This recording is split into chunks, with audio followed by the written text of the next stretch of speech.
July 18, 1944. 06:20 hours, near St. Lo, Normandy. The morning air smelled of wet clay and burnt oil. A mist hung low over the hedgerows, muffling sound except for the slow tick of cooling engines and the faint metallic cough of a distant tank. Corporal Earl Whitman crouched behind a sandbag wall, his hands wrapped around something that looked more like a child's toy than a weapon sight. A crude scope, built from a section of plumbing pipe, mirror fragments, and a broken periscope lens scavenged from a wrecked German half-track. The other gunners laughed. "Hell, Earl," one said. "You planning to fix the plumbing or fight the war?" Even Sergeant Doyle cracked a grin. The thing rattled when moved, held together with wire and tape. It looked ridiculous until you saw the way Whitman's eyes narrowed behind it. He adjusted the focus ring, a washer from a Jeep steering column, and peered through the cloudy glass. The image was faint, distorted at the edges, but it worked. The crosshairs, made from 2 strands of horsehair from a local farm, aligned dead center on a rusted fence post exactly 200 yards away. "Laugh all you want," Whitman murmured. "If it holds through recoil, we won't miss twice." That line would be repeated later in every retelling of this moment, because the laughter did stop. Less than 10 minutes later, a Panzer IV crested the far ridge, its silhouette cutting through the mist. The crew froze. Whitman didn't. He made a single half-turn on the dial, exhaled, and fired. The shell struck the tank's air intake grill, a weak point no wider than a helmet rim. The explosion echoed across the hedgerows. For a second, nobody moved. Then someone whispered, "Jesus, he hit it." The paradox of the scene wasn't the hit itself. It was the tool, a makeshift device built from trash, delivering a kill that even factory-grade scopes often failed to achieve. In a war defined by mass production and mechanized precision, Whitman's victory came from handmade imperfection. According to a later field report from Lieutenant Kohler, Raymond Fielder, 29th Infantry Division Archives, the soldier's self-fashioned optic, though lacking calibration, displayed remarkable stability under fire. Its success challenges assumptions about standardized ordnance. That entry, half admiration, half disbelief, marked the first time Whitman's name appeared in an official record. The sensory memory of that shot lingered among witnesses for decades. The smell of hot cordite, the hiss of smoke curling through dew, and the eerie silence after the blast, broken only by Sergeant Doyle muttering, "That thing's witchcraft." But this moment, for all its glory, was only the climax of a longer story, one that began not with a tank, but with a tiny workshop in Kansas, years before Whitman ever wore a uniform. He didn't just see through glass, he saw possibility where others saw scrap. And what led a farmhand-turned-soldier to believe he could outthink the U.S. Ordnance Department with a pipe and mirror? That answer lay thousands of miles and 10 years behind him, in the rhythmic tick of a clockmaker's shop. Wichita, Kansas, 1934. Before Earl Whitman ever aimed down a rifle, he learned to see, not through a lens, but through the shifting light that danced inside his father's watch shop. The room always smelled faintly of brass dust and linseed oil. The rhythmic tick of dozens of pocket watches created a strange harmony, hundreds of heartbeats keeping time in unison. Earl was just 10 when he first held a loop to his eye, one brow squinted tight as he tried to steady a gear, no bigger than a pencil tip. His father, Samuel Whitman, guided his hands with patience, honed by decades of repair work. "Precision isn't about steady hands," Samuel would say. "It's about steady breath." That philosophy would later resurface on a battlefield. The same breath control Earl used to align a crosshair before a shot had once steadied a watch spring. But back then, it was just father and son, surrounded by the gentle chorus of ticking time. By 16, Earl could disassemble and rebuild a full mainspring assembly in under 8 minutes, a feat local customers found almost uncanny. "That boy's eyes don't blink," one neighbor joked. What none of them realized was that his fascination went beyond watches. He loved light, how it bent through glass, refracted across surfaces, and distorted edges when a lens wasn't true. He began grinding his own magnifiers using window glass and sandpaper, noting how even a slight curve changed focus distance.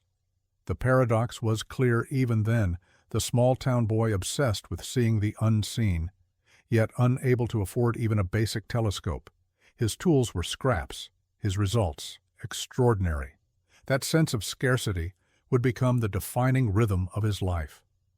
When war came in 1941, Whitman was 27 and newly married. He enlisted not out of fervor, but duty. Someone had to go, as he told an Army interviewer years later. The U.S. Army didn't need watchmakers, it needed gunners. So they trained him on the Browning M19 1A4 machine gun, a heavy, belt-fed beast whose recoil could rattle fillings loose. Still, Earl treated it like a precision instrument. He counted rounds, timed reloads, filed down burrs on the trigger group. He handled that thing like it was a Swiss clock, recalled Private Don Miller, who bunked beside him in England. Always cleaning, always adjusting, said he could feel the difference if one bolt was a hair out of place. By 1943, his unit had seen limited action in Sicily and then France. His reputation as the man who could fix anything spread quickly. Soldiers came to him to repair binoculars, shave lenses, or realign scopes knocked off center by recoil.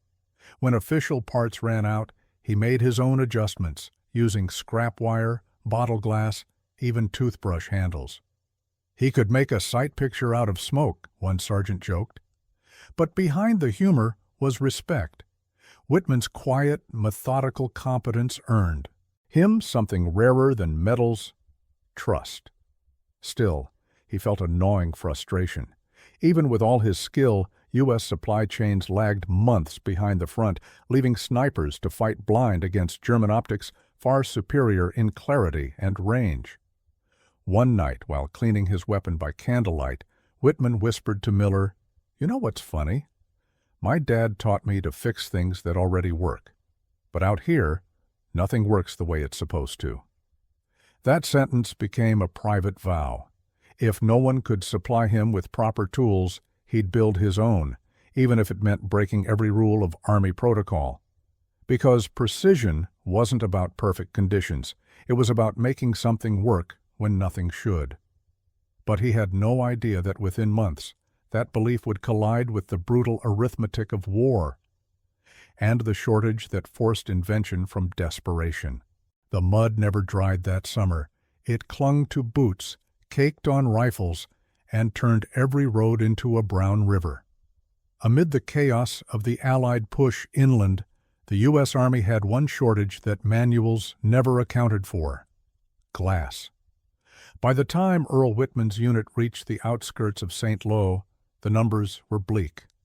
According to the Quartermaster General's report, June 44, there was only one functional telescopic sight for every 20 rifles in active infantry divisions. Many were damaged in transit or fogged from moisture. "Most of our scopes are blind," one lieutenant wrote home. "Men fire on smoke and prayer." That's what drove Whitman crazy. He could accept danger, but not disorder. To him, missing wasn't just failure, it was a mechanical flaw.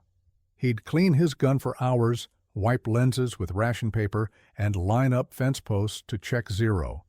But even on a clear day, he could barely make out a silhouette past 600 yards. Meanwhile, German snipers were cutting through the hedgerows with Zeiss optics so precise they could read insignia at 1,000 yards. "You could see their glass glint before you saw the man," recalled Private Don Miller. "We joked they could see the future." That contrast, industrial superiority versus field improvisation, gnawed at Whitman's pride. He'd grown up believing American ingenuity could outthink any factory line. But here, he faced the opposite truth. Precision had become a luxury commodity, locked behind supply depots hundreds of miles away. One evening, as rain drummed softly on the tent canvas, Whitman sat cleaning a fogged lens from a broken scope. The glass was chipped, the internal seals gone. He turned it over and over, watching the way water pooled in its cracks. It reminded him of home, of how his father once said, "Glass tells the truth of light. You just have to polish until it confesses." A simple sensory ritual followed. He set the lens on his mess tin, used a strip of emery cloth, and began sanding in slow circles. The hiss of grit on glass became rhythmic, almost meditative. When he held it up to the lamplight, the distortion was less. Not perfect, just usable. That was the paradox.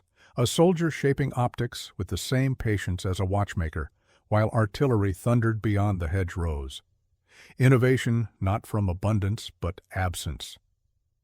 A week later, a jeep from Ordnance rolled in with word. New scopes delayed indefinitely due to bombing raids over Cherbourg. Officers shrugged, "Make do." That phrase for most meant waiting. For Whitman, it meant building.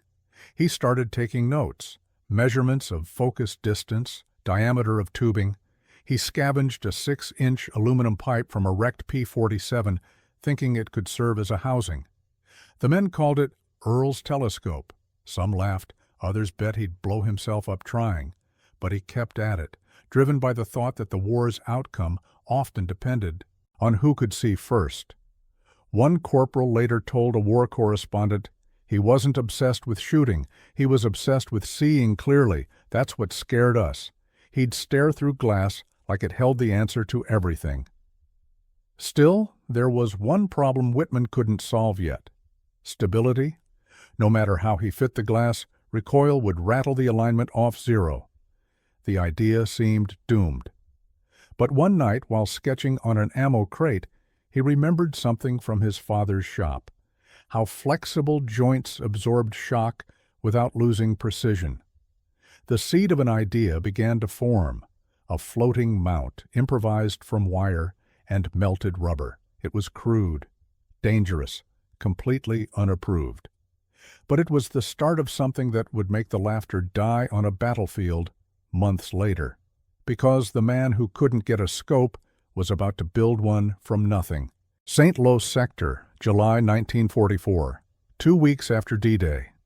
The rain had stopped, but the ground still oozed underfoot. Whitman knelt beside a stack of spent ammo crates, scratching lines into the damp earth with a stick. It wasn't a battle plan, it was a blueprint. Circles for lenses, brackets for mounting rings, angles for refraction. Around him, curious soldiers leaned in as if watching a man draw dreams in mud. "What's that supposed to be, Earl?" He didn't look up. "A scope that won't go blind when it rains," they laughed again. "You mean out of junk?" Exactly, he thought. The design looked absurd. 2 mismatched glass pieces, one from a cracked German periscope, the other ground down from a pilot's shattered goggles. The tube was aircraft scrap, 6 inches of dented aluminum. The adjustment dial came from a Jeep speedometer, the focus ring from a gas lamp coupling. He scavenged rubber washers from fuel lines to act as shock absorbers.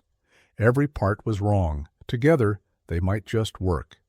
He tested the fit by candlelight, pressing each piece with meticulous care.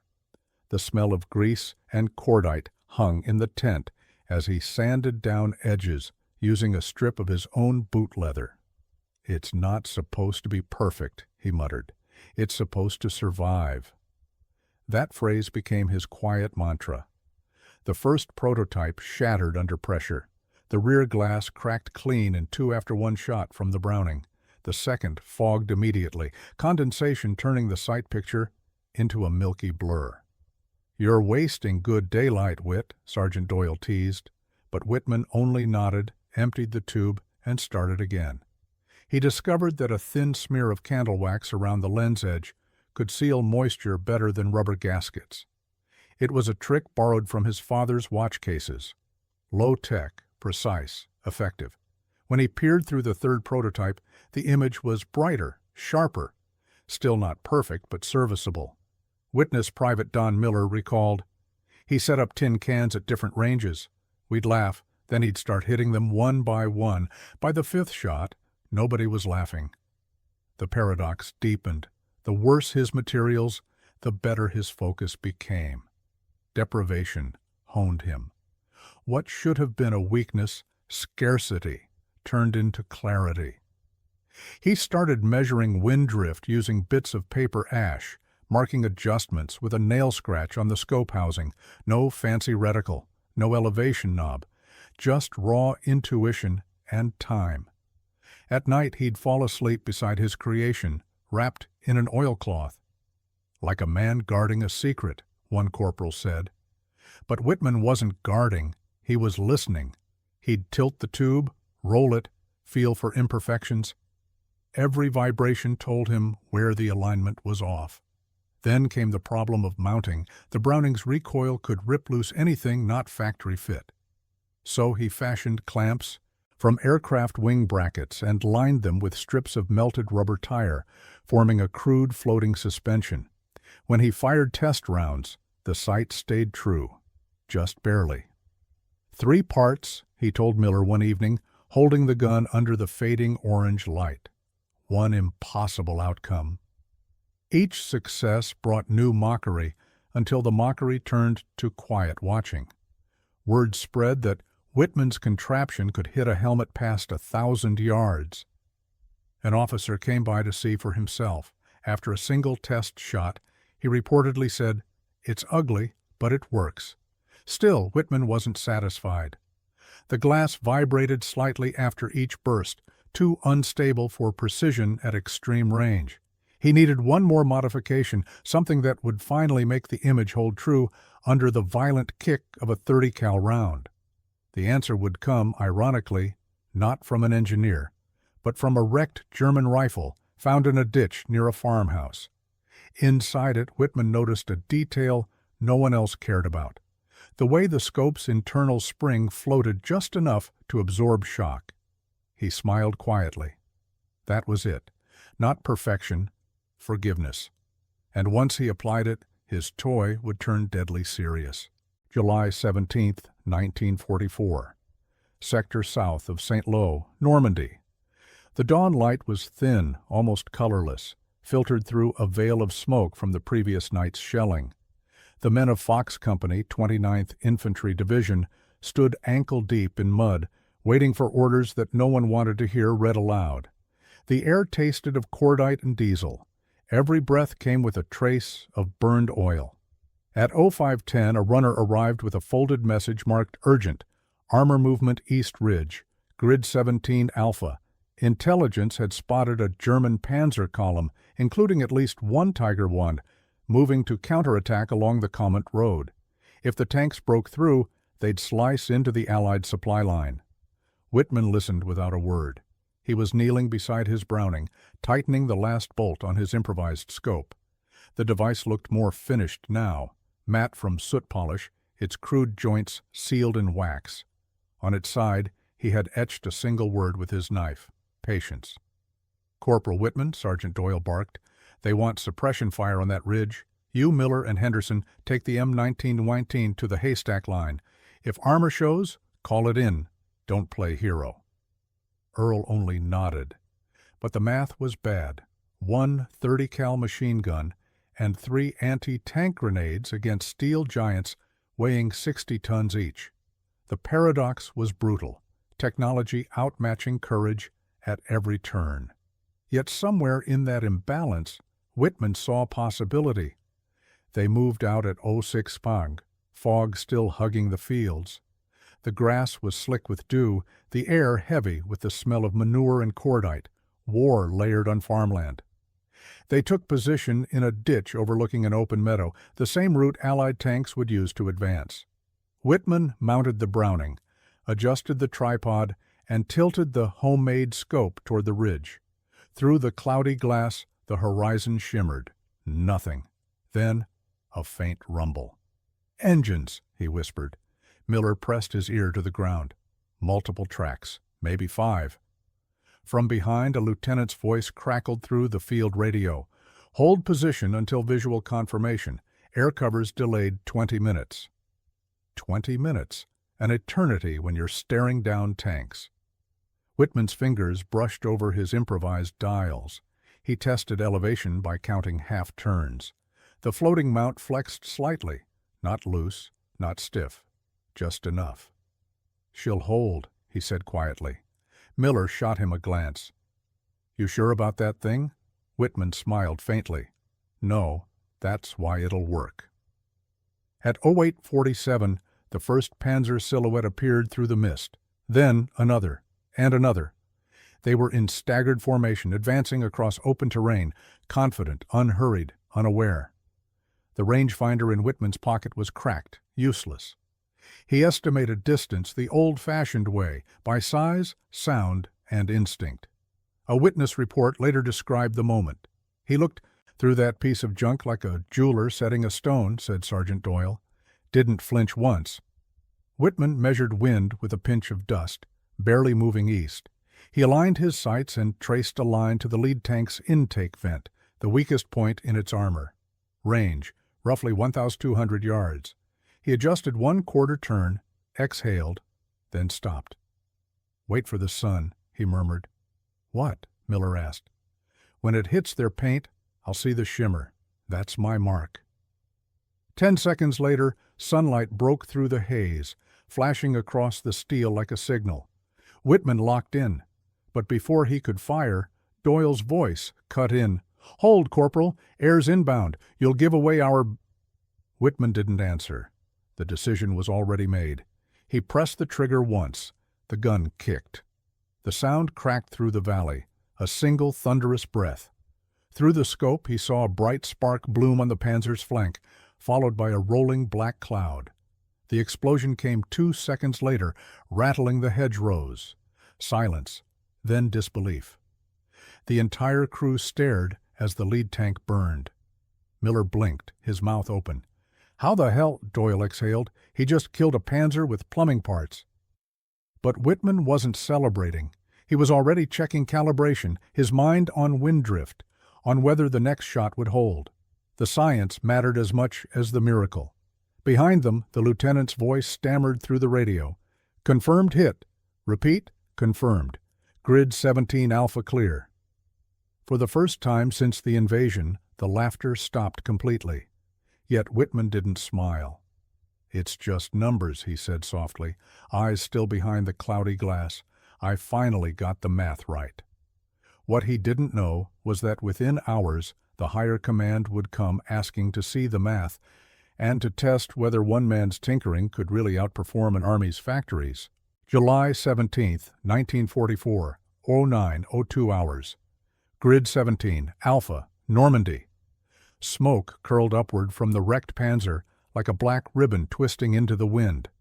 The explosion's echo still bounced between the hedgerows when Whitman's finger released the trigger. His heart didn't race, it slowed, the way it used to when he handled delicate clock springs, precision through calm.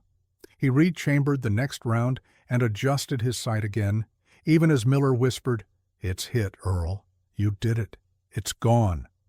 Whitman didn't look up. Then, let's confirm. Through the scope, the tank's turret sagged to the side. Flames licked the tracks, then burst through the hatch in a pillar of orange. 2 crewmen scrambled out, their uniforms blackened. The third didn't move. For a long breath, no one spoke. That shot, 1,200 yards by field estimate, became a legend among the 29th Division. But in that moment, it was just numbers and physics. The paradox lay in how ordinary the act felt to Whitman. It wasn't luck, he later told an Army interviewer. It was the first time the math behaved.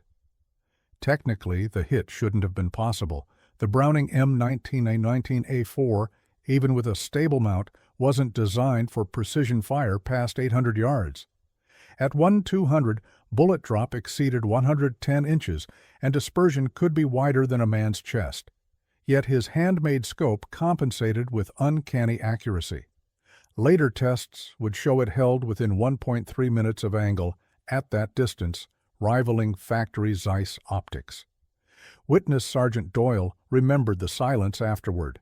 You expect cheering, but it wasn't that. It was quiet, the kind where you start hearing your own pulse again. We all knew we'd seen something impossible, and we didn't want to scare it off by talking. The smell of burning oil drifted across the meadow. Whitman noted how the heat shimmer warped the image through his lens. Another test, another data point. He was already learning from it. Then came the radio call. Panzer column halting, secondary armor reversing. The destruction of one lead tank had stalled an entire counterattack. 20 American soldiers lived because one man refused to accept defective glass.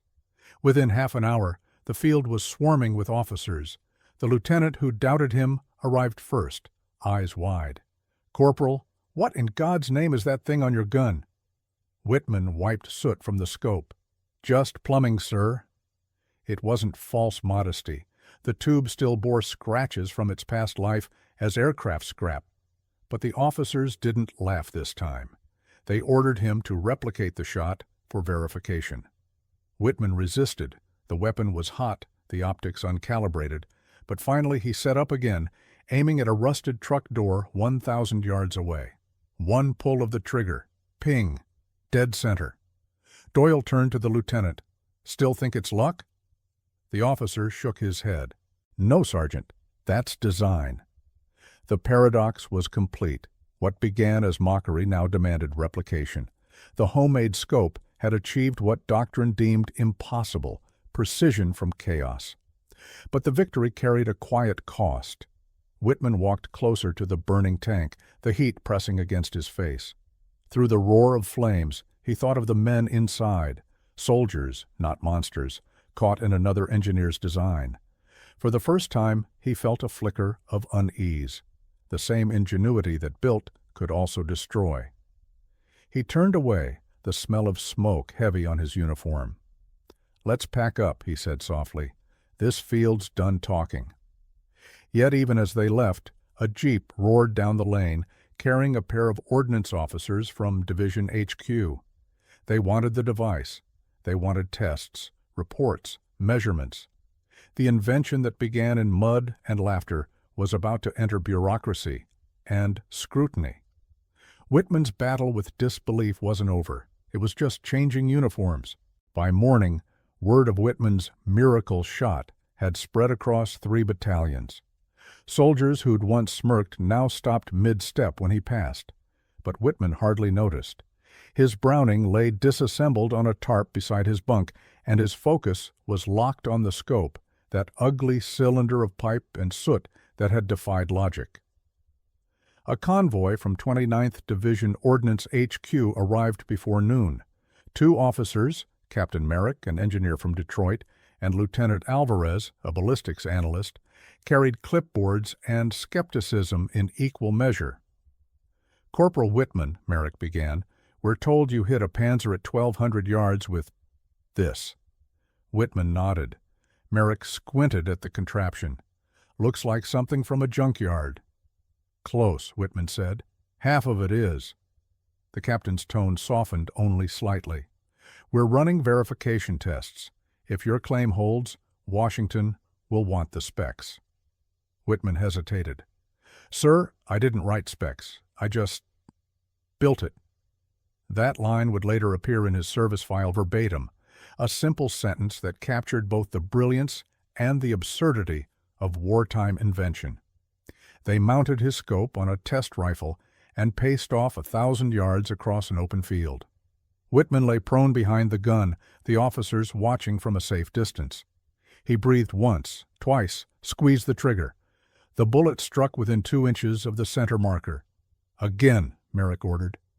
The second round hit dead center. Alvarez crouched beside the rifle, peering through the scope. "Magnification's about 6 power," he muttered. "Minimal fogging, stable under recoil." He adjusted the improvised dial. "How'd you isolate the vibration?" "Rubber fuel washers," Whitman said. "They move when the gun does. Keeps the glass from shattering." Merrick exhaled through his teeth. "You built a floating mount, out of trash."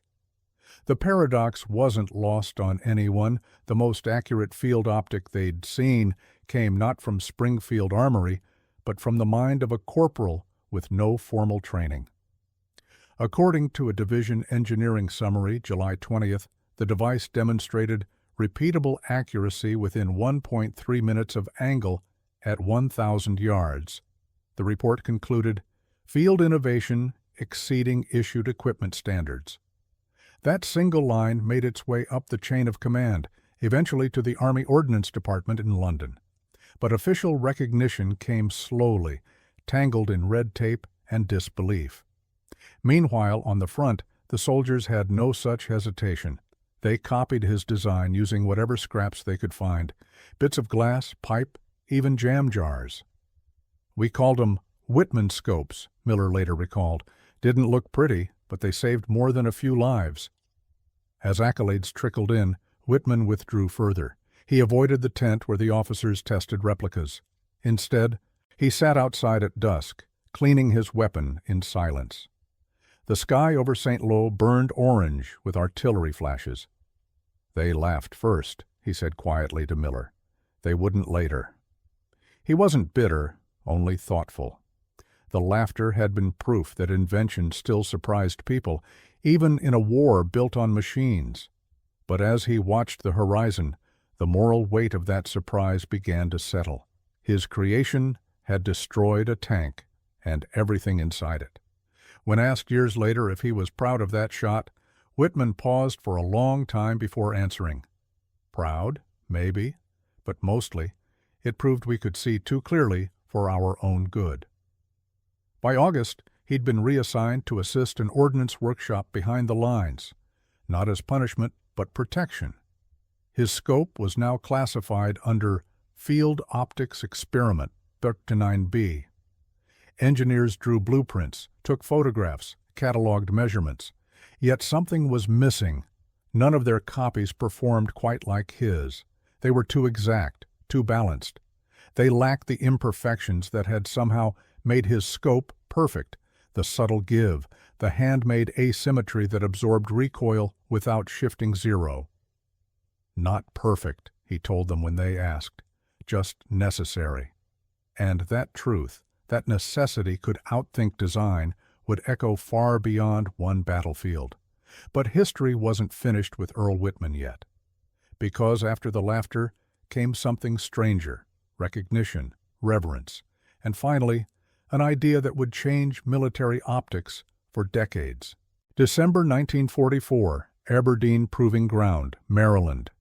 Snow fell over the Maryland coast in slow, heavy flakes.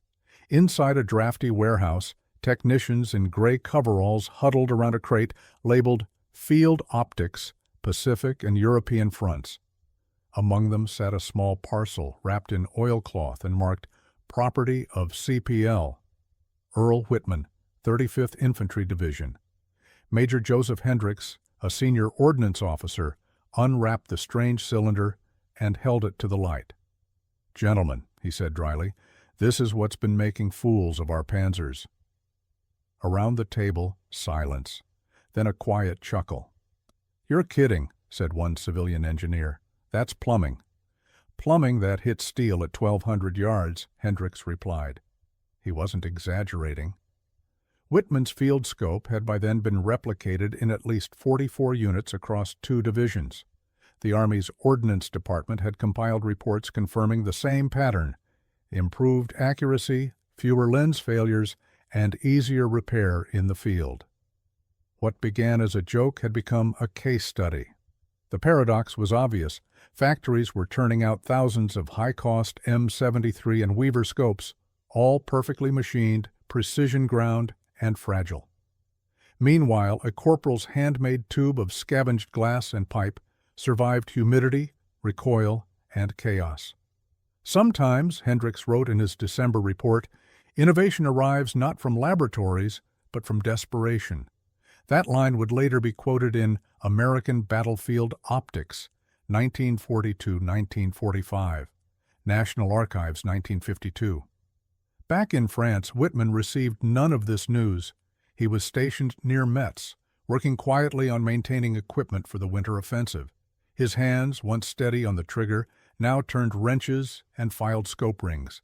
When asked by a visiting photographer if he'd ever returned to gunsmithing after the war, he simply said, Maybe I'll fix watches again. They don't bleed when you're done. That quiet humility only deepened his legend. In January 1945, Aberdeen engineers tested a refined version of his concept, a low-cost floating mount using flexible bushings and modular lenses. It was officially designated the XM-12 Experimental Rifle Scope Mount. Performance data showed an 18% improvement in impact grouping over the standard issue mount. The project never reached mass production before the war ended, but its influence lingered. By the early 1950s, the U.S. Army's Micro-Stabilization Optics program cited Whitman's design as an early example of adaptive damping, a principle still used in modern sniper scopes. In 1963, long after the war, Earl Whitman was invited to the dedication of the Field Innovation Exhibit at the National Museum of the U.S. Army in Fort Belvoir. Among the polished weapons and factory prototypes stood one battered, soot-stained scope inside a glass case. The placard read, "Constructed from scrap. Effective range, 1,200 yards. Creator, CPL." Earl Whitman, 35th Infantry, proved that necessity is the mother of precision. Whitman stood before it quietly, hands folded behind his back. A reporter asked if he was proud that his name was now part of military history. He smiled faintly. "I just wanted to hit what needed hitting." Outside, camera shutters clicked like distant rifle fire, a final echo of a story that had begun with laughter and ended with legacy. The war would end, but his invention would remain, a reminder that ingenuity doesn't ask for permission, only purpose. Earl Whitman never patented his design, he never earned a promotion, and no factory ever stamped his name on a production line. But in the quiet records of wartime innovation, his crude little scope stands as a symbol, proof that genius can emerge from scarcity and courage from ridicule. Historians later called it the most accurate accident of 1944. Engineers called it field-borne engineering. But to Whitman, it was simply what every soldier dreamed of, one thing that worked when nothing else did. The paradox remains timeless. He built it because he had to, not because he could. And that necessity, the purest form of invention, would echo in every rifleman who ever trusted his eyes more than his orders. So the next time someone laughs at an idea that looks absurd, remember the man who made clarity out of scrap and silence out of laughter. They laughed first, they wouldn't later.